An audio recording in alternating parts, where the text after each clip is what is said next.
23/4/2024 என்று இரவு 10:35 மணி முதல் 10:48 மணி வரை என் தேவனாகிய கர்த்தர் கடவுள் என்னிடம் கூறிய தீர்க்க தரிசனத்தை இப்போ நீங்கள் கேளுங்கள்.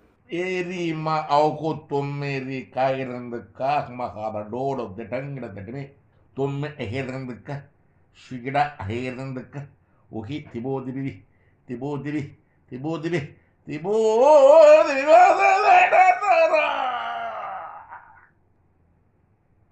நீ குமாரன் என்னே குமாரன்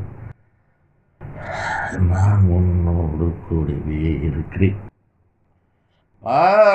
மண்டலம் என் அதிகாரம், பூமி உன் அதிகாரம். உனக்கு நான் கொடுக்கிறேன். இத்தேசம் நீ வாசமாயிருக்கும் இத்தேசம்